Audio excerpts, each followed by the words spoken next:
একটি শান্ত গ্রাম, সবুজ মাঠ আর বিস্তীর্ণ নীল আকাশের নিচে বাস করত 10 বছর বয়সী এক মেয়ে। নাম তার মিনা। সে সবসময় একটি নীল রঙের ফ্রক পরতে পছন্দ করত। তার মাথায় থাকতো দুটি সুন্দর বেনি।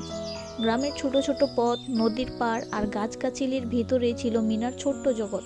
কিন্তু তার জগৎটা আরো রঙিন করে তুলেছিল তার প্রিয় বন্ধু, একটি ছোট্ট পাখি। নাম তার পিকু।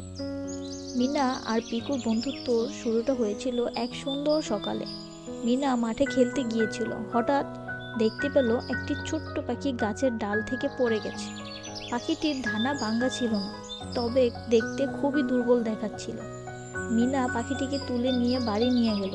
সযত্নে পিকুকে পানি খাওয়ালো, নামও রাখলো তার পিকু।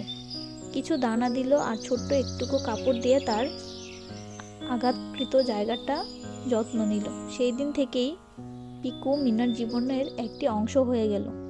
মিনা আর পিকু প্রতিদিন একসাথে সময় কাটাতো। মিনা পিকুর সাথে গল্প করত, গান গাইত।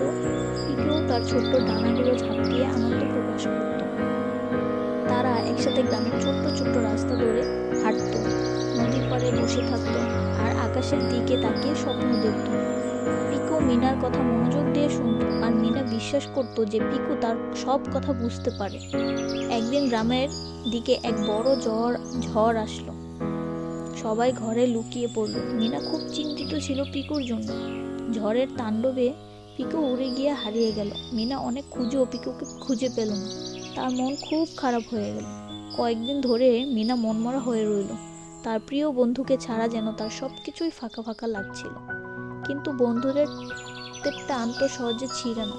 এক সুন্দর সকালে মিনা যখন তার প্রিয় গাছের নিচে বসে পিকুর কথা ভাবছিল, হঠাৎই শুনতে পেল পরিচিত এক ডাক। মিনা তাকিয়ে দেখল পিকু ফিরে এসেছে। তার চোখে ছিল আনন্দের জল। পিকু উড়ে এসে মিনার কাঁধে বসল। সেই মুহূর্তে মিনা বুঝল সত্যিকারের ভালোবাসা আর বন্ধুত্ব কোনো দুর্যোগে হারিয়ে যায় না। মিনা ও পিকু একত্র হলো। তারা আবারও একসাথে রঙিন সময় পার করতে শুরু করলো। মিনা আর পিকুর বন্ধুত্ব আমাদের হৃদয় ছুঁয়ে যায়, মনে করিয়ে দেয় যে বন্ধুত্ব কোনো নির্দিষ্ট ভাষা, আকার বা সীমার মধ্যে সীমাবদ্ধ নয়।